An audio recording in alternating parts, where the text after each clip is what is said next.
പിതാവിന്റെയും പുത്രന്റെയും പരിശുദ്ധാത്മാവിന്റെയും നാമത്തിൽ ആമേൻ. കർത്താവേ, നിന്റെ ഉന്നതമായ നാമത്തിന് സ്തോത്രം ചെയ്യും. കർത്താവേ, നിന്റെ വിശുദ്ധ പൗരോഹിത്യത്തെ മഹത്വപ്പെടുത്തണമേ. കർത്താവേ, സഭയിലുള്ള സാന്നിധ്യം പ്രകടമാക്കണം. 40 വർഷം ഞാൻ അർപ്പിച്ച കൃപാന്റെ യുഗതിയാണ്.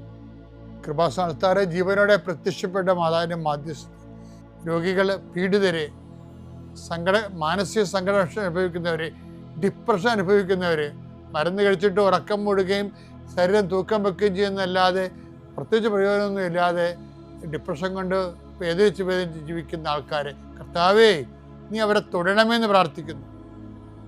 ഓട്ടിസം കുഞ്ഞുങ്ങളെ, ഹൈപ്പർ ആക്ടിവിറ്റി കുഞ്ഞുങ്ങൾ, അവരുടെ മാതാപിതാക്കന്മാരെ മനസ്സ് കെട്ടുപോയവരെ, തകർച്ച സങ്കടം കൊണ്ട് അവർക്ക് ജീവിക്കാൻ പറ്റാത്തവർ, ജീവിക്കാൻ വേണ്ടി ജീവിതത്തോട് മൽപ്പിടുത്തം നടത്തുന്നവർ, മരുന്ന് കഴിച്ചിട്ടും രോഗം സുഖമാക്കാതെയും രോഗം പൊറുക്കാതെ ഇരിക്കുന്നവർ, എൻ്റെ കർത്താവിന് ഉന്നതമായ നാമത്തിൽ, സഭയുടെ അധികാരത്തിൽ, കുരിശിൻ്റെ അടയാളത്തിൽ, ദൈവശക്തിയാൽ എനിക്ക് ദൈവസന്ധിപ്പും സൗഖ്യം ലഭിക്കട്ടെ. പിതാവും പുത്രനും പരിശുദ്ധാത്മാവായ സർവ്വേശ്വരാ എന്നേക്കും ആമേൻ. അമ്മേ പരിശുദ്ധ അമ്മേ, അമ്മേ പരിശുദ്ധ ദൈവമാതാവേ, കൃപാസനത്തിലൂടെ ഞങ്ങളുടെ ദേശത്തിനും അമ്മ മധ്യസ്ഥം തേടി തന്ന എല്ലാ അനുഗ്രഹങ്ങൾക്കും കൃപകൾക്കും ഞങ്ങളിപ്പോൾ ഹൃദയം നിറഞ്ഞ നന്ദി പറയുന്നു. അമ്മേ പരിശുദ്ധമ്മേ, ദൈവമാതാവേ, 2004 ഡിസംബർ 7 ഉച്ചകഴിഞ്ഞ് 2:30 കൃപാസനത്തിൽ സംഭവിച്ച അമ്മയുടെ പ്രത്യക്ഷപ്പെടലിനെ കുറിച്ച് തിരുസഭയ്ക്ക് സമർപ്പിച്ചിരിക്കുന്ന പഠനരേഖകളുടെ മേൽ സഭാത്മകമായ പഠനം ആരംഭിക്കുവാൻ ഞങ്ങൾ പ്രാർത്ഥിക്കുന്നു. അമ്മേ പരിശുദ്ധമേ, ഭൂസ്വർലോകങ്ങളുടെ രാജ്ഞിയായ അങ്ങേയ്ക്ക് ഭൗമസംരക്ഷണത്തിനായി പ്രപഞ്ചപ്രകൃതിയെ തന്നെ തിരുസഭ പ്രതിഷ്ഠിക്കുവാൻ ഈ പ്രത്യക്ഷീകരണം വഴി ഇടയാക്കണമേ. പരിശുദ്ധമേ, ജപമാല മാതാവേ, സകല കൃപാസനം പ്രാർത്ഥനയോടും ചേർത്ത് ഞങ്ങളിപ്പോൾ പ്രാർത്ഥിക്കുന്ന ഈ കുടുംബത്തിന്റെ പ്രത്യേക നിയോഗം പറ മക്കളെ.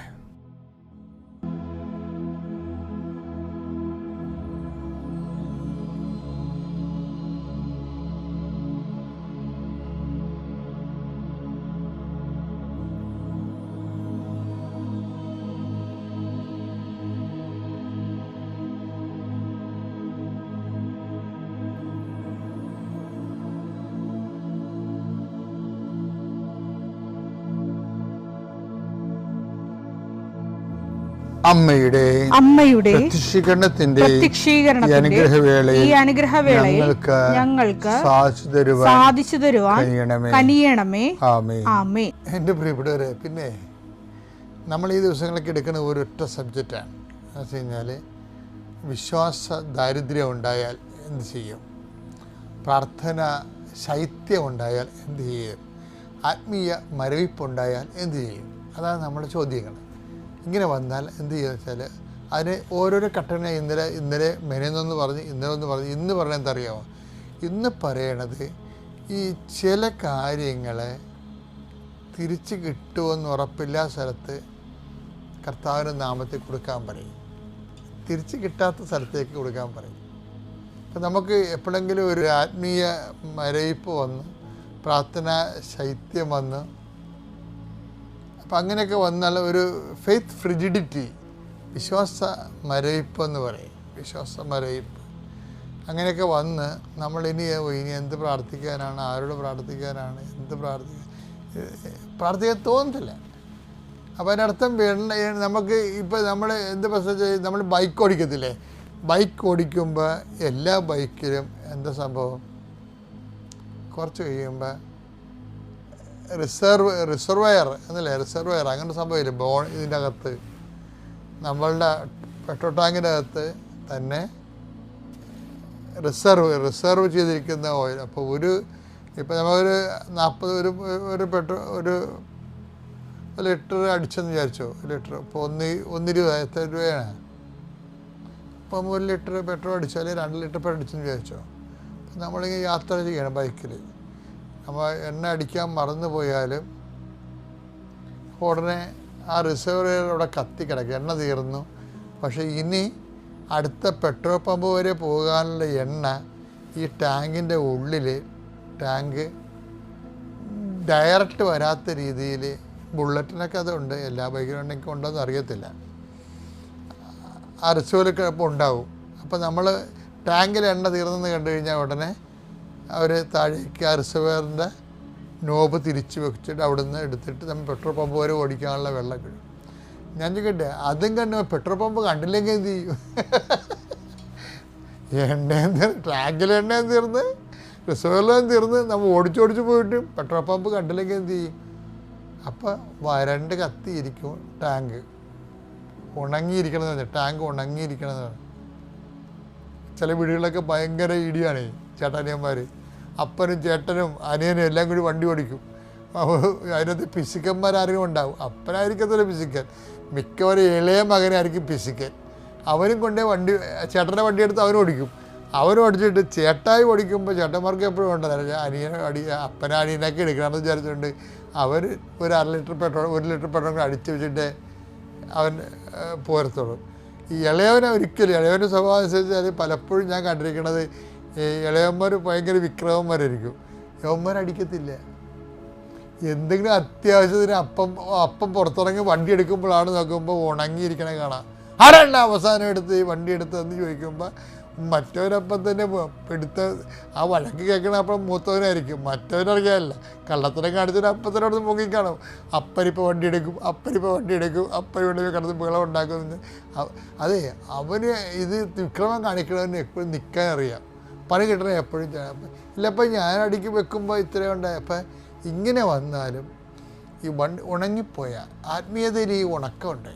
പെട്രോൾ ടാങ്ക് ഉണങ്ങുന്നത് പോലെ ആത്മീയതയിലും പ്രാർത്ഥനാ വരൾച്ച ഉണ്ട് ശരിക്കും. അങ്ങനെ ഒരു സിറ്റുവേഷൻസ് വന്നാൽ എന്ത് ചെയ്യും? അതാണ് നമ്മളിന്ന് ചിന്തിക്കേണ്ടത്. അത് ചെയ്യണമെന്ന് പറയണത് അതിനെപ്പോഴും ഓർത്തേക്കണം. അത് ഈശോ റീഫണ്ട് ചെയ്യുന്ന ചില സ്കീംസ് ഉണ്ട്. ദൈവം ഇപ്പം ഇങ്ങനെ ബാങ്ക്രപ്സി ആയിപ്പോയി പെട്രോൾ ടാങ്ക് ഉണങ്ങിപ്പോയാൽ അതിന് ഇൻസെൻറ്റീവ്, ദൈവം നമുക്ക് ഇൻസെൻറ്റീവ് തരുന്ന ചില സ്കീംസ് ഉണ്ട്. ആ സ്കീംസ് അറിയാമെങ്കിൽ അതിലൊരു സ്കീം ഈ ലൂക്കായുടെ സുവിശേഷം 6:35 എടുത്തേ. എന്നാൽ നിങ്ങൾ ശത്രുക്കളെ സ്നേഹിക്കുവിൻ, തിരിച്ചു കിട്ടുമെന്ന് പ്രതീക്ഷിക്കാതെ. തിരിച്ചു കിട്ടുമെന്ന് പ്രതീക്ഷിക്കാതെ മറ്റുള്ളവർക്ക് നന്മ ചെയ്യുകയും വായ്പ കൊടുക്കുകയും ചെയ്യുവിൻ. അപ്പോൾ നിങ്ങളുടെ പ്രതിഫലം വലുതായിരിക്കും. നിങ്ങൾ അത്യുന്നതന്റെ പുത്രന്മാരായിരിക്കുകയും ചെയ്യും. കാരണം അവിടുന്ന് നന്ദിഹീനരോടും ദുഷ്ടരോടും കരുണ കാണിക്കുന്നു. അതെ, ഇതിൻ്റെ ഇങ്ങനെ ഇതൊരു ഭയങ്കര സാധനമാണിത്. എന്ന് വെച്ചാൽ നമ്മൾ ബാങ്ക്രപ്സായിപ്പോയി എന്ന് കണ്ടാൽ പിന്നെ ദൈവം ഇവരെ ഒരു ഇൻസെൻറ്റീവ് കൊടുത്ത് ഇവരെ തൽക്കാലത്തേക്ക് ഇവരെ ഇപ്പോൾ വെള്ളപ്പൊക്കം വരുമ്പോൾ നമ്മളെ ക്യാമ്പിൽ കൊണ്ടുപോയില്ലേ, അതുപോലെ അവിടെ നമുക്ക് ഹെലികോപ്റ്ററിൽ നിന്ന് വരെ ഭക്ഷണം തരും. എന്നും പറഞ്ഞ് എല്ലാ ദിവസവും നമുക്ക് ഹെലികോപ്റ്ററിൽ നിന്ന് ഭക്ഷണം തരുക ഇല്ല. പക്ഷേ ഇത് റിക്കവർ ചെയ്തെടുക്കാനുള്ളൊരു മാർഗ്ഗമാണ് തിരിച്ച് കിട്ടുമെന്ന് പ്രതീക്ഷിക്കാതെ. ഇപ്പോൾ നമ്മൾ ചില ആൾക്കാർക്ക് കൊടുത്താൽ അവർക്ക് നമുക്ക് തിരിച്ചു തരാൻ പറ്റത്തില്ല. അതാണ് ഈശോ പറഞ്ഞത്, നിങ്ങൾ സദ്യ അത്താഴം മുത്താഴം ഒക്കെ നടത്തുമ്പോൾ നിങ്ങൾ ദരിദ്രരെ വിളിക്കണം. എന്നിട്ട് ഈശോ പറയും നിങ്ങൾക്ക് തിരിച്ചു തരാൻ ഒന്നുമില്ല. ലൂക്കാ 14:13. എന്നാൽ നീ സദ്യ നടത്തുമ്പോൾ ദരിദ്രർ, വികലാംഗർ, മുടന്തർ, കുരുടർ എന്നിവരെ ക്ഷണിക്കുക. ലൂക്കാ 14:14. അപ്പോൾ നീ ഭാഗ്യവാനായിരിക്കും, എന്തെന്നാൽ പകരം നൽകാൻ അവരുടെ പക്കൽ ഒന്നുമില്ല. നീതിമാന്മാരുടെ പുനരുത്ഥാനത്തിൽ നിനക്ക് പ്രതിഫലം ലഭിക്കും. പ്രത്യേകിച്ച് ഈ അന്ധന്മാരെ സഹായിക്കണ ഇതുപോലെ സംഭവമാണ്. കാര്യം മറ്റുള്ളവർ നമ്മളവരെ ചെയ്യുമ്പോൾ അവർ സഹായിക്കുന്നവരെ അന്ധന്മാർ മറ്റുള്ളവർ കാണുന്നുണ്ട്. അപ്പോൾ അവർ കൈകൂപ്പും. അന്ധന് കാണാൻ പാടില്ല, എങ്ങോട്ട് നോക്കി കൈകൂപ്പണമെന്ന് അറിയാൻ പറ്റില്ല. ആരോ സഹായിക്കുന്നുണ്ടെന്ന് അറിയാം, പക്ഷേ എങ്ങോട്ട് നോക്കി കൈകൂപ്പണം. അപ്പോൾ നമ്മളിവിടെ നിൽക്കണമെങ്കിൽ അവർ ഇങ്ങോട്ടൊക്കെ കൈപോകും. അതാണ് അവസ്ഥ. അന്ധന്മാരെ സഹായിക്കണത് ഒരു വല്ലാത്ത സഹായമാണ്. എപ്പോഴും നമ്മൾ അന്ധനാകുമ്പോഴേ മനസ്സിലാകത്തുള്ളത്. അത്ര ദൈവത്തോട് നിങ്ങൾ നന്ദിയുള്ളവരാകണം. അല്ല മറ്റ് പല കാര്യങ്ങൾക്കും ദൈവത്തോട് മുമ്പിൽ നിങ്ങൾ ദൈവത്തിനെ പ്രതിയായിക്കൊണ്ട് എനിക്ക് അങ്ങനെ ചെയ്തില്ലേ, എനിക്ക് ചെയ്തില്ല, ഞാൻ ഇന്ന് എവിടെ ഇരിക്കേണ്ടതെന്ന് പറഞ്ഞുകൊണ്ട് ഹോളിവുഡ് നടക്കത്തില്ലേ, അതൊന്നും ശരിയല്ല. മറിച്ച് ഓരോ കാര്യങ്ങൾക്കും മറ്റുള്ളവർക്കില്ലാതെ വരുമ്പോഴായിരിക്കും നമുക്കത് ഓർത്തിട്ട് നമ്മൾ ദൈവത്തോട് നന്ദിയുള്ളവരായിരിക്കണം. അപ്പം അതുകൊണ്ട് എപ്പോഴും ശ്രദ്ധിക്കേണ്ട കാര്യം, തിരിച്ചു തരാൻ ഇല്ലാത്ത ആൾക്കാരെയാണ്. തിരിച്ചു തരാൻ ചിലപ്പോൾ ഒരു സ്തുതി പോലും ഉണ്ടാകത്തില്ല. അന്ധന്മാരുടെ ഗുണം അതാണ്, തിരിച്ചു തരാൻ ഒരു സ്തുതി പോലും ഉണ്ടാകാത്ത കാര്യം നമ്മളെ അവർ കാണുന്നില്ല. പക്ഷെ അവർക്ക് മെയിൻ്റനൻസ് ഇല്ലേ അവരുടെ ജീവിതത്തിന്. അപ്പോൾ അത് നമ്മൾ അവർക്ക് കൊടുക്കുമ്പോൾ, ഒരു തണുപ്പത്താണെങ്കിൽ ഒരു പുതപ്പ് കൊടുക്കുമ്പോഴും, ഭക്ഷണം കഴിക്കാൻ കുറച്ച് പൈസ കൊടുക്കുമ്പോഴും, അല്ലെങ്കിൽ അവരെ റീഹാബിലിറ്റ് ചെയ്യുന്ന സ്ഥലത്ത് അവരെ കൊണ്ട് ആക്കുമ്പോഴും, അതൊക്കെ എന്താണ്, അവർക്ക് തിരിച്ചു തരാൻ അവർക്കൊന്നുമില്ല. പക്ഷേ കർത്താവ് തരും. ഇങ്ങനെയാണ് ഈ സിറ്റുവേഷൻ നമ്മൾ ഫ്രൂട്ട്ഫുള്ളാക്കണത്. അതുകൊണ്ട് എപ്പോഴും ഉടമ്പടിയുടെ പെർസ്പെക്റ്റീവിലാണ് അച്ഛൻ ഇതൊക്കെ സംസാരിക്കണമെന്ന് ഓർക്കണം. ദൈവത്തോട് ഉടമ്പടി ചെയ്തവർ പ്രത്യേകിച്ച് ഇങ്ങനെയുള്ള നല്ല അവസരങ്ങൾ ശരിക്കും പ്രയോജനപ്പെടുത്തണം. ദൈവത്തെ അനുഗ്രഹിക്കട്ടെ. പിതാവിൻ്റെയും പുത്രൻ്റെയും പരിശുദ്ധാത്മാവിൻ്റെ നാമം. വിശ്വാസ പ്രമാണം. സർവശക്തനായ പിതാവും ആകാശത്തിൻ്റെയും ഭൂമിയുടെയും സൃഷ്ടാവുമായ ദൈവത്തിൽ ഞാൻ വിശ്വസിക്കുന്നു. അവിടുത്തെ ഏകപുത്രനും ഞങ്ങളുടെ കർത്താവുമായ ഈശോമിശിഹായിലും ഞാൻ വിശ്വസിക്കുന്നു. ഈ പുത്രൻ പരിശുദ്ധാത്മാവിനാൽ ഗർഭസ്ഥനായി കന്യകാമറിയത്തിൽ നിന്ന് പിറന്ന് പൊന്തിയോസ് പീലാത്തോസിന്റെ കാലത്ത് പീഡകൾ സഹിച്ച് കുരിശിൽ തറയ്ക്കപ്പെട്ട് മരിച്ച് അടക്കപ്പെട്ട് പാതാളങ്ങളിൽ ഇറങ്ങി മരിച്ചവരുടെ ഇടയിൽ നിന്ന് മൂന്നാം നാൾ ഉയർത്ത് സ്വർഗത്തിലേക്ക് എഴുന്നള്ളി സർവശക്തിയുള്ള പിതാവായ ദൈവത്തിന്റെ വലതുഭാഗത്തിരിക്കുന്നു. അവിടെ നിന്ന് ജീവിക്കുന്നവരെയും മരിച്ചവരെയും വിധിക്കുവാൻ വരുമെന്നും ഞാൻ വിശ്വസിക്കുന്നു. പരിശുദ്ധാത്മാവിലും ഞാൻ വിശ്വസിക്കുന്നു. വിശുദ്ധ കത്തോലിക്കാ സഭയിലും പുണ്യവാന്മാരുടെ ഐക്യത്തിലും പാപങ്ങളുടെ മോചനത്തിലും ശരീരത്തിന്റെ ഉയർപ്പിലും നിത്യമായ ജീവിതത്തിലും ഞാൻ വിശ്വസിക്കുന്നു. ആമേൻ. സ്വർഗ്ഗസ്ഥനായ ഞങ്ങളുടെ പിതാവേ, അങ്ങയുടെ നാമം പൂജിതമാകണമേ. അങ്ങയുടെ രാജ്യം വരണമേ. അങ്ങയുടെ തിരുമനസ് സ്വർഗത്തിലെ പോലെ ഭൂമിയിലും ആകണമേ. അന്നു വേണ്ടുന്ന ആഹാരം ഇന്ന് ഞങ്ങൾക്ക് തരണമേ. ഞങ്ങളോട് തെറ്റ് ചെയ്യുന്നവരോട് ഞങ്ങൾ ക്ഷമിക്കുന്നത് പോലെ ഞങ്ങളുടെ തെറ്റുകൾ ഞങ്ങളോടും ക്ഷമിക്കണമേ. ഞങ്ങളെ പ്രലോഭനത്തിൽ ഉൾപ്പെടുത്തരുതേ, തിന്മയിൽ ഞങ്ങൾ രക്ഷിക്കണമേ. ആമേൻ. നന്മ നിറഞ്ഞ മറിയമേ, സ്വസ്തി. കർത്താവ് അങ്ങയുടെ കൂടെ സ്ത്രീകളിൽ അങ്ങ് അനുഗ്രഹിക്കപ്പെട്ടവളാകുന്നു. അങ്ങയുടെ ഉദരത്തിൻ ഫലമായി ഈശോ അനുഗ്രഹിക്കപ്പെട്ടവനാകുന്നു. പരിശുദ്ധ മറിയമേ, തമ്പുരാന്റെ അമ്മേ, പാപികളായ ഞങ്ങൾക്ക് വേണ്ടി ഇപ്പോഴും ഞങ്ങളുടെ മരണസമയത്തും തമ്പുരാനോട് അപേക്ഷിക്കണമേ. ആമേൻ. പരിശുദ്ധ അമ്മയ്ക്കും തിരുക്കുമാരനും 1000 നന്ദി. എൻ്റെ പേര് സാലി. ഞാൻ കണ്ണൂർ ജില്ലയിലെ ഇരിട്ടിയിൽ നിന്ന് വരുന്നു.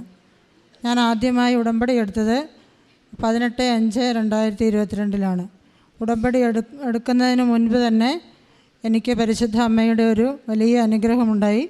അതാണ് ഞാൻ ആദ്യം സാക്ഷ്യപ്പെടുത്തുന്നത്. എൻ്റെ രണ്ടാമത്തെ മകൾക്ക് വലിയൊരു സർജറി ആയിരുന്നു നട്ടലിൻ്റെ. അപ്പം നട്ടലിൻ്റെ ഓപ്പറേഷൻ കഴിഞ്ഞതിന് ശേഷം ഞങ്ങൾ ഹോസ്പിറ്റലിൽ നിന്ന് വീട്ടിൽ വന്നു. 1 മാസം കഴിഞ്ഞ് ഞങ്ങൾ ചെക്കപ്പിന് പോയി. വീട്ടിൽ നിന്ന് പോകുമ്പോൾ ഒന്നും ഒരു കുഴപ്പമില്ല. ഒരു 2-3 മണിക്കൂർ യാത്ര കഴിഞ്ഞപ്പോൾ അവൾക്ക് പെട്ടെന്നൊരു തലവേദനയും ഛർദിയും പിടലുവേദനയൊക്കെ ആയിട്ട് വന്നു. അപ്പോൾ നമ്മൾ അവിടെ ചെന്ന് മംഗലാപുരത്തായിരുന്നു കാണിച്ചുകൊണ്ടിരുന്നത്. അവിടെ ചെന്ന് ഡോക്ടറെ കാണിച്ചു. ഡോക്ടർ ഇപ്പോൾ യാത്ര ചെയ്തതിൻ്റെ ആയിരിക്കും എന്നൊക്കെ പറഞ്ഞിട്ട് ഗുളിക തന്നു. നമ്മളവിടെ കാണിച്ച് തിരിച്ചു പോന്നു. പക്ഷേ വീട്ടിൽ വന്നിട്ട് കട്ടിലേ നേക്കാനോ പിടലി അനക്കാനോ ഛർദിയോ എല്ലാം കൂടി ആയിട്ട് ഞങ്ങൾ പിന്നെ ഇരട്ടി ഡോക്ടറെ കൊണ്ട് കാണിച്ചു. ചെന്നപ്പളെ തന്നെ അവിടെ അഡ്മിറ്റാക്കി. 3-4 ദിവസം അവിടെ അഡ്മിറ്റായി. പക്ഷേ ചെറിയതായിട്ടൊന്ന് കുറഞ്ഞതല്ലാതെ പരിപൂർണമായി മാറിയില്ല. അപ്പോൾ ഞങ്ങൾ അവിടുന്ന് മാറ്റി വേറെ ഡോക്ടറെ കാണിച്ചപ്പോൾ ഡോക്ടർ പറഞ്ഞു കോഴിക്കോട് കൊണ്ടുപോയി കാണിക്കാൻ. അവിടെ കൊണ്ടുപോയി കാണിച്ചു. CT സ്കാനൊക്കെ ചെയ്തു. അപ്പോൾ കുഴപ്പമൊന്നുമില്ലെന്ന് പറഞ്ഞു. അപ്പോൾ നമ്മുടെ അടുത്തുനിന്ന് ഒരു ചേച്ചി ഇവിടെ വന്ന് ഉടമ്പടി എടുത്തിട്ടുണ്ടായിരുന്നു. ആ ചേച്ചി നമുക്ക് മാതാവിൻ്റെ നേർച്ച വസ്തുക്കളായ തേനും ഉപ്പും തൈലവും ഒക്കെ കൊണ്ടു തന്നു. അപ്പോൾ വീട്ടിലോട്ട് വന്ന വഴിയെ മാതാവിൻ്റെ നല്ല സുഗന്ധം വന്നു. അപ്പോൾ ആ ചേച്ചി എന്നോട് ചോദിച്ചു, ഇവിടെ എങ്ങാനും മുല്ല പൂത്ത് നിൽപ്പുണ്ടോ സാലിന്ന്? അപ്പോൾ ഞാൻ പറഞ്ഞു ഇല്ലെന്ന്. അപ്പോൾ മാതാവ് വന്നതാണ്, മാറിക്കൊള്ളു എന്ന് പറഞ്ഞു. അപ്പോൾ തന്നെ ഞാൻ മാതാവിനോട് പറഞ്ഞു, ഞാൻ തലവേദന പരിപൂർണമായി മാറുകയാണെങ്കിൽ ഇവിടെ വന്ന് സാക്ഷ്യം പറഞ്ഞേക്കാമെന്ന്. അപ്പോൾ ഞാനിവർക്ക് വേറെ ഒന്നും കൊടുക്കാൻ പറ്റാത്തതുകൊണ്ട് കഞ്ഞി വെച്ചിട്ടുണ്ടായിരുന്നു. ഒരു 2 സ്പൂണ് കഞ്ഞിയെടുത്ത് ആ നേർച്ച വസ്തുക്കൾ ആ കഞ്ഞിയിൽ ചേർത്ത് കൊടുത്തു. ആ നിമിഷം തന്നെ ആ തലവേദന മാറി, പിന്നെ ഒരിക്കലും വന്നിട്ടില്ല. അതിന് ശേഷമാണ് ഞാൻ വന്നിവിടെ ഉടമ്പടി എടുത്തത്. ഉടമ്പടി എടുത്തതിന് ശേഷം 30 വർഷമായിട്ട് എൻ്റെ ഭർത്താവ് നല്ല മദ്യപാനിയായിരുന്നു. കുടിച്ചു കഴിഞ്ഞാൽ ഭയങ്കര വഴക്കൊക്കെയാണ് വീട്ടിൽ. അപ്പോൾ ഞങ്ങൾക്കൊരു സമാധാനമില്ലായിരുന്നു. അപ്പോൾ ഞാൻ അതാണ് ആദ്യമായി ഉടമ്പടിയിൽ വെച്ചത്. അപ്പോൾ ഉടമ്പടി വെച്ചതിൻ്റെ ഫലമായിട്ട് ഇപ്പോൾ ഒരു 75% മാറി, കുടുംബത്തിന് നല്ല സ്വസ്ഥതയും സമാധാനമൊക്കെ ആയി. ബാക്കിയുള്ളതും കൂടി മാതാവ് മാറ്റിത്തരുമെന്ന് ഞാൻ പൂർണ്ണമായി വിശ്വസിക്കുന്നു. അതുപോലെ തന്നെ എൻ്റെ ചേച്ചിയുടെ മോന്, അവന് കല്യാണം കഴിഞ്ഞതായിരുന്നു. ചെറിയൊരു പ്രശ്നം കാരണം ഡിവോഴ്സ് ആവുകയും അതിനുശേഷം ഇപ്പോൾ പുതിയൊരു വിവാഹം ഉറപ്പിച്ച് മെയ് മാസത്തിൽ വിവാഹം നടക്കാൻ തീരുമാനിക്കുകയും ചെയ്തിട്ടുണ്ട്. പിന്നെ അതുകൂടാതെ എൻ്റെ മോൾക്ക് ഈ ഓപ്പറേഷൻ കഴിഞ്ഞതുകൊണ്ട് +1 +2 ഒറ്റ ദിവസം പോലും അവൾ ക്ലാസ്സിൽ പോയിട്ടില്ല. വീട്ടിലിരുന്ന് പഠിച്ചിട്ടാണ് എക്സാം എഴുതിയത്. 67% മാർക്കോട് കൂടി പാസ്സാക്കി മാതാവ് കാശുരൂപം കൊണ്ടുപോയിട്ടാണ് എഴുതിയത്. 67% മാർക്ക് നിന്ന് മാതാവ് അനുഗ്രഹിച്ചു. അതുപോലെ ഇവൾ BSc നേഴ്സിംഗ് 4th ഇയറാണ് ഇപ്പോൾ പഠിക്കുന്നത്. 1st 2nd ഇയറിൽ മാതാവിൻ്റെ കാശുരൂപം ഞാൻ എക്സാമിന് കൊടുത്തു വിട്ടായിരുന്നു. അത് വെച്ച് എഴുതിയിട്ട് അവൾക്ക് 2 വർഷവും ഫസ്റ്റ് ക്ലാസ്സോടുകൂടി പാസ്സാകാൻ സാധിച്ചു. പിന്നെ ഇവൾക്ക് ചിക്കൻ ബോക്സ് വന്നായിരുന്നു കഴിഞ്ഞ വർഷം. ചിക്കൻ ബോക്സ് വന്നിട്ട് ആ കൂടെ തന്നെ കിഡ്നിയിൽ ഒരു സ്റ്റോണും കൂടി ആയിട്ടാണ് വന്നത്. അപ്പോൾ ചിക്കൻ ബോക്സ് കുറച്ച് കുറഞ്ഞു. പക്ഷേ സ്റ്റോണിന് ഞങ്ങൾ ഇവിടെ നിന്ന് കാണിച്ച് കുറയാഞ്ഞിട്ട് കോഴിക്കോട് കൊണ്ടുപോയി കാണിച്ചു. അപ്പോൾ അവർ സർജറി വേണമെന്ന് പറഞ്ഞു. പക്ഷേ അവിടുന്ന് വന്ന മരുന്നൊന്നും കഴിച്ചിട്ടൊന്നും മാറിയില്ല. ഞാൻ ഉടമ്പടി കാശുരൂപവും ഉടമ്പടി തൈലമൊക്കെ തേച്ച് പ്രാർത്ഥിച്ചു. പ്രത്യക്ഷീകരണ പ്രാർത്ഥനയൊക്കെ ചൊല്ലി പ്രാർത്ഥിച്ചതിൻ്റെ ഫലമായിട്ട് പിന്നെ ചെന്നപ്പോൾ ഒരു ഗുളിക പോലും തരാതെ നമുക്ക് ആ കല്ല് മാതാവ് എടുത്തു മാറ്റി തന്നു. അതുപോലെ ഇവൾക്ക് എപ്പോഴും വയറ്റിൽ ഗ്യാസിൻ്റെ പ്രശ്നം ഉണ്ടായിരുന്നു, മൂക്കിൽ ദേശം ഉണ്ടായിരുന്നു. അതെല്ലാം ഉടമ്പടി വെച്ചിട്ട് അമ്മ മാതാവ് മാറ്റി തന്നു. ഇവൾക്ക് ഈ സർജറി കഴിഞ്ഞതിന് ശേഷം പിന്നെ വേദനയൊന്നും മാറുന്നില്ലായിരുന്നു. നടക്കുമ്പോൾ ഒരു 10 അടി നടന്നാൽ അപ്പം വേദനയായിരുന്നു. 1 വർഷത്തോളം വേദനയായിട്ട് ഞങ്ങൾ ഈ കഴിഞ്ഞ ജൂൺ മാസത്തിൽ ഇവിടെ വന്നപ്പോൾ അച്ഛനെ കാണുകയും അച്ഛൻ പ്രാർത്ഥിച്ചിട്ട് അച്ഛൻ പറഞ്ഞു സാക്ഷ്യം പറഞ്ഞാൽ മതി മാറിക്കോളൂ എന്ന് പറഞ്ഞു. അതിനുശേഷം ഇന്ന് വരെ എത്ര ദൂരം നടന്നാലും പണിയെടുത്താലൊന്നും ഒരു പ്രശ്നമില്ലാതെ അമ്മ മാതാവ് മാറ്റി തന്നു. പ്രേക്ഷിത പ്രവർത്തനമായിട്ട് ഞാൻ പിന്നെ പത്രങ്ങളെല്ലാം വാങ്ങിക്കൊണ്ട് കൊടുക്കുമായിരുന്നു. പിന്നെ നമ്മുടെ ഉടമ്പടി ധ്യാനം ഷെയർ ചെയ്യും, സാക്ഷ്യങ്ങളൊക്കെ ഷെയർ ചെയ്യും. പിന്നെ നമ്മുടെ അടുത്തുനിന്നൊക്കെ വന്നിട്ട് ഉടമ്പടി എടുത്തിട്ട് പത്രമെല്ലാം വീട്ടിൽ കൊണ്ട് വെച്ചിട്ടുണ്ടായിരുന്നു. അവരുടെയൊക്കെ വാങ്ങി ഞാൻ വീട്ടിൽ പോയി വാങ്ങി ഇരിട്ടി സ്റ്റേഷനിലും ഓട്ടോ സ്റ്റാൻഡിലും എല്ലാം കൊണ്ടുപോയി കൊടുക്കുമായിരുന്നു. പള്ളികളിലെല്ലാം ഇരിക്കുന്നതൊക്കെ ഞാൻ എടുത്തുകൊണ്ട് പോയി കൊടുക്കും. അങ്ങനെ അതുപോലെ തന്നെ ഉടമ്പടി തേനും ഉപ്പും നമ്മുടെ അടുത്തൊരു പെങ്കൊച്ച് കല്യാണം കഴിഞ്ഞ് 5 വർഷമായിട്ടും മക്കളില്ലായിരുന്നു. അവർക്ക് കൊടുത്തപ്പോൾ ഇപ്പോൾ ആ പെങ്കൊച്ച് 5 മാസം പ്രഗ്നൻ്റാണ്. അപ്പോൾ അതുപോലെ ഉടമ്പടി ആരാധനയിലൂടെ എൻ്റെ ബ്രസ്റ്റിലൊരു തടുപ്പുണ്ടായിരുന്നു, അത് മാറിക്കിട്ടി. പിന്നെ 2 കണ്ണും വേദനയും ചുവപ്പും ഉണ്ടായിരുന്നു, അതെല്ലാം മാറിക്കിട്ടി. കാരുണ്യപ്രവർത്തികളായിട്ട് നമ്മുടെ പള്ളിയിൽ നിന്ന് പിന്നെ അനാഥാലയങ്ങളൊക്കെ സന്ദർശിക്കാൻ പോകുമ്പോൾ ഞാൻ പോയില്ല എങ്കിലും ഞാൻ അവരുടെ കയ്യിൽ അരിയും സാധനങ്ങളും ഡ്രസ്സും അങ്ങനെ പല സാധനങ്ങളും കൊടുത്തു വിട്ട് സിസ്റ്റർമാരുടെ കയ്യിൽ കൊടുത്തു വിടുകയും അങ്ങനെയൊക്കെ ചെയ്യാറുണ്ട്. അതുപോലെ നമ്മുടെ വീടെല്ലാം പോയതായിരുന്നു. അപ്പോൾ ഈ ഉടമ്പടി ഞാൻ നിയോഗം വെച്ചിട്ടുണ്ടായിരുന്നു. അതിൻ്റെ മുകൾ ഭാഗം ഷീറ്റ് ടാർപ്പായിട്ട് മൂടി വെച്ചേക്കുവത് അതൊന്ന് മാറ്റി കിട്ടാൻ വേണ്ടി ഞാനും പിള്ളേരും എപ്പോഴും പ്രാർത്ഥിക്കും കരഞ്ഞ് മാതാവിനോട്. അപ്പോൾ കഴിഞ്ഞ മഴയ്ക്ക് മുമ്പ് അല്ലെങ്കിൽ ഞങ്ങൾ ആ വീട് മഴയ്ക്ക് മുമ്പ് താഴെ ചാടിപ്പോയേനെ. അപ്പോൾ അത് അമ്മ മാതാവിനോട് പ്രാർത്ഥിച്ചതിൻ്റെ ഫലമായി ആ മുകൾ ഭാഗം നമ്മുടെ പള്ളിയിൽ നിന്ന് തന്നെയാണേലും അച്ഛൻ നന്നാക്കി തന്നു. മാതാവേ നന്ദി. എൻ്റെ പേര് സോണിയ. ഞാൻ തിരുവനന്തപുരം ജില്ലയിൽ മലയൻകീഴ് കുരുവിൻമുകൾ എന്ന സ്ഥലത്തു നിന്നാണ് വരുന്നത്. ഞാനിവിടെ 2022 ജനുവരി 26-ാം തീയതിയാണ് ഇവിടെ വന്ന് ഉടമ്പടി എടുക്കുന്നത്. ഞാൻ എൻ്റെ മകന് വേണ്ടിയിട്ടാണ് ഉടമ്പടി എടുക്കുന്നത്. 2022 നവംബറിൽ ഞാൻ പ്രഗ്നൻ്റായി. ഡിസംബറിൽ ഞാൻ ഫസ്റ്റ് സ്കാനിങ് ചെയ്തു. സ്കാനിങ്ങിൽ കുഴപ്പമൊന്നും ഉണ്ടായിരുന്നില്ല. 24-ാം തീയതി ഡിസംബറിന് എന്നെ തമിഴ്നാടാണ് കെട്ടിക്കൊണ്ട് പോയത്. അവിടെ നിന്ന് ഞാൻ എൻ്റെ വീട്ടിലേക്ക് വരികയും 27-ാം തീയതി ചെക്കപ്പിന് വേണ്ടി ഡോക്ടറിനെ കാണുകയും ചെയ്തു. ചെക്കപ്പിൽ കുഴപ്പമൊന്നും ഉണ്ടായിരുന്നില്ല. 28-ാം തീയതി ആയപ്പോൾ എൻ്റെ നെറ്റിയിൽ 2 കുരു ഉണ്ടായിരുന്നു. ആ കുരു നല്ല വേദന ഉണ്ടായിരുന്നു. അന്ന് വൈകുന്നേരം ഞാൻ ഡോക്ടറിനെ ഫോൺ വിളിച്ചപ്പോൾ ഡോക്ടർ പറഞ്ഞു ആ കുരുവിൻ്റെ ഫോട്ടോ എടുത്ത് സെൻഡ് ചെയ്ത് കൊടുക്കാൻ പറഞ്ഞു. അങ്ങനെ സെൻഡ് ചെയ്ത് കൊടുത്തപ്പോൾ ഡോക്ടർ പറഞ്ഞത് ചിക്കൻ ബോക്സ് ആണ്. അപ്പോൾ എനിക്ക് 1 മാസമേ ആയിട്ടുള്ളായിരുന്നു, എൻ്റെ കുഞ്ഞിന് 1 മാസമേ ആയിട്ടുള്ളായിരുന്നു. അപ്പോൾ ഡോക്ടർ പറഞ്ഞു 1 മുതൽ 3 മാസത്തിനുള്ളിൽ ചിക്കൻ ബോക്സ് വരികയാണെങ്കിൽ കുഞ്ഞിന് അംഗവൈകല്യം സംഭവിക്കാൻ ചാൻസ് ഉണ്ട്, അതുകൊണ്ട് ഇത് റിസ്ക് ആണ്, കുഞ്ഞിനെ അബോർഷൻ ചെയ്യുന്നതാണ് നല്ലതെന്ന് പറഞ്ഞു. എന്തായാലും 29-ാം തീയതി ഡോക്ടറിനെ കൺസൾട്ട് ചെയ്ത് ചെക്കപ്പ് ചെയ്തിട്ട് ഇത് ചിക്കൻ ബോക്സ് ആണെന്ന് കൺഫേം ചെയ്തിട്ട് അതിൻ്റെ ചികിത്സ കഴിഞ്ഞ ശേഷം നമുക്ക് എന്തെങ്കിലും ചെയ്താൽ മതി എന്ന് പറഞ്ഞു ഡോക്ടർ. അങ്ങനെ ഞങ്ങൾ 29-ാം തീയതി പോയി ഇത് ചിക്കൻ ബോക്സ് തന്നെയാണെന്ന് സ്ഥിരീകരിച്ചു. അങ്ങനെ അതിൻ്റെ എല്ലാ ട്രീറ്റ്മെൻറ്റും കഴിഞ്ഞ് ജനുവരി 13-ാം തീയതി ബ്ലഡ് ടെസ്റ്റ് ചെയ്തു. അതിനു മുമ്പ് ചിക്കൻ ബോക്സിൻ്റെ ഗുളിക തന്നായിരുന്നു. എൻ്റെ തൊണ്ടയിലെല്ലാം ഇതിൻ്റെ കുരുക്കളുണ്ടായിരുന്നതിനാൽ എനിക്ക് വെള്ളം കുടിക്കാൻ പോലും പറ്റാത്ത അവസ്ഥയായിരുന്നു. ദേഹം മുഴുവനുണ്ടായിരുന്നു, ഭയങ്കര വേദനയായിരുന്നു. അങ്ങനെ